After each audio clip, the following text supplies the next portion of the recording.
So Donald Trump was in New York today to continue making a mockery of the American Republic, this time in front of a room full of hundreds of world leaders. And things somehow went even more off the rails than usual because his teleprompter was not working. But that was only the second mishap of the day. Because I want you to see this, when him and Melania were going up the escalator to get into the United Nations, the escalator literally stopped working the minute Donald Trump stepped foot on it. And if that is not a metaphor for something, I don't know what is.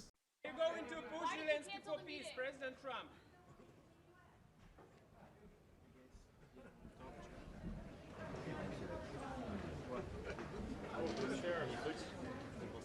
President Trump, Schumer.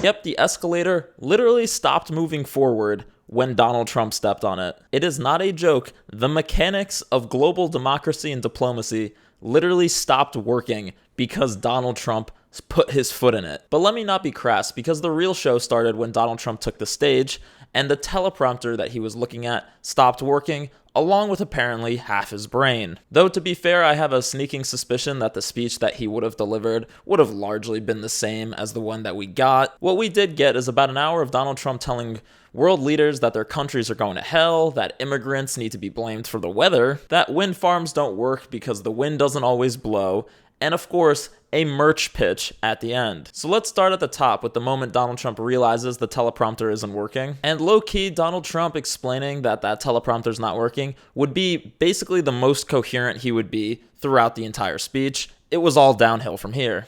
And I don't mind making this speech without a teleprompter, because the teleprompter is not working. I feel very happy to be up here with you nevertheless, and that way you speak more from the heart.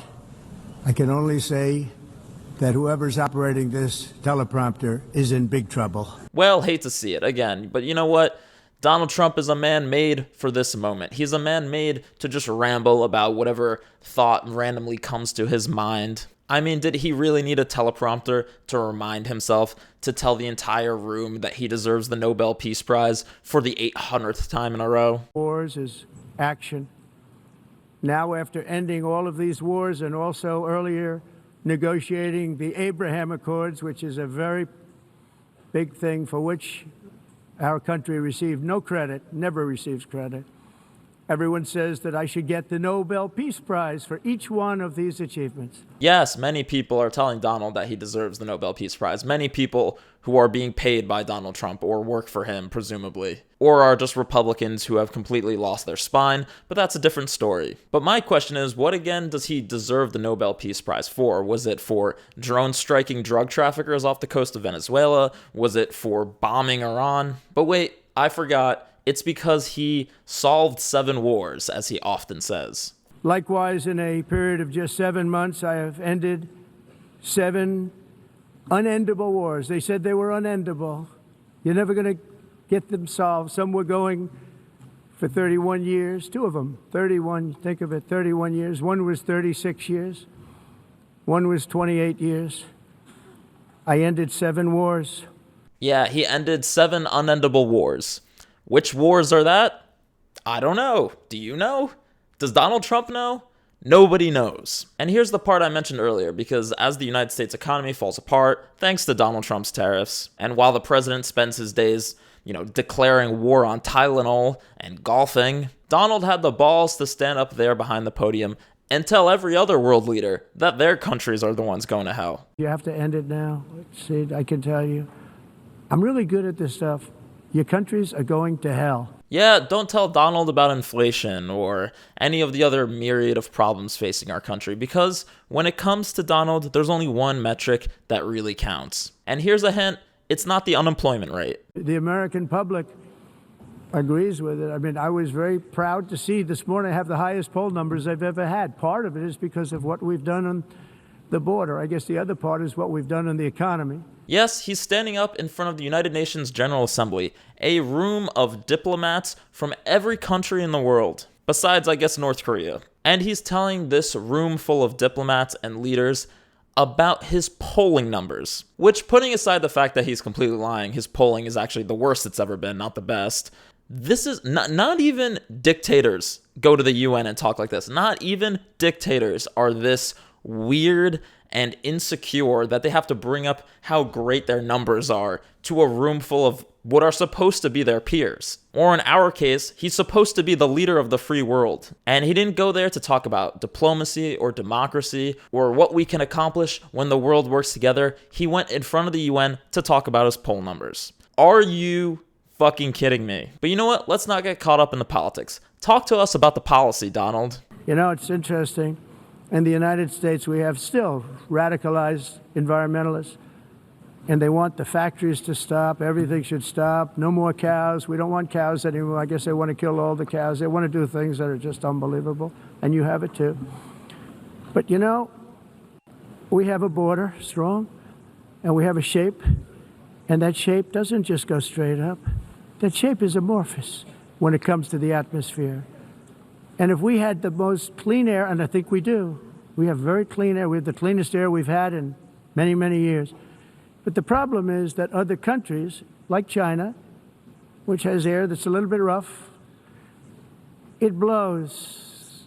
And no matter what you're doing down here, the air up here tends to get very dirty because it comes in from other countries. Yeah, the cows. The radical left hates cows. They want to kill all the cows. And the air from China, it blows. It's the bad air, and the bad air blows over to our good freedom air, I guess. Because remember, Donald Trump's a shill for big oil, so he refuses to admit that climate change is a thing, which is why you end up with this like weird, his climate denialism running up against his need to like pretend to be tough on China, even as he hands the world over to them through tariffs. Which is why instead of Donald Trump calling out China for failing to live up to their climate commitments, he has to do this they have bad air argument. And look, if it wasn't clear at this point that this entire UN speech is just a Trump rally greatest hits lineup, don't forget the best part of any good Trump rally, which is the merch plug at the end. And I'm really good at predicting things, you know. They actually said during the campaign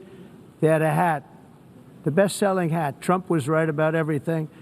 And I don't say that in a braggadocious way, but it's true.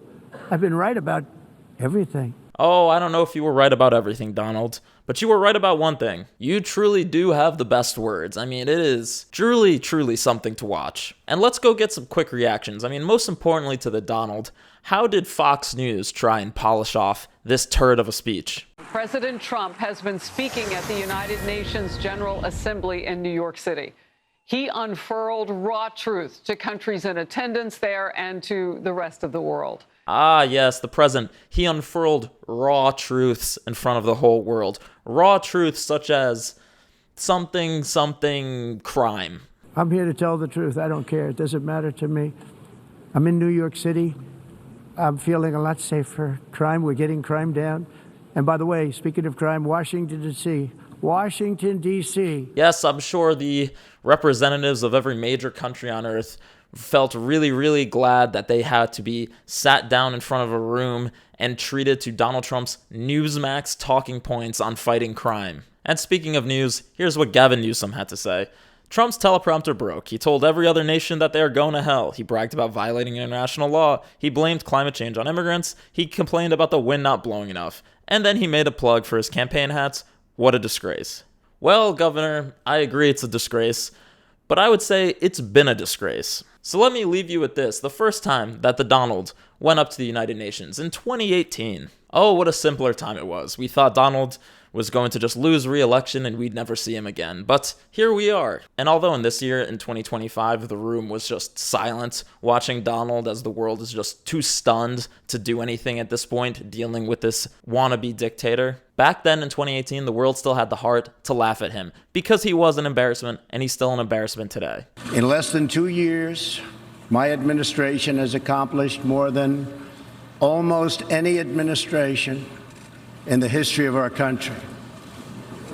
America's so true.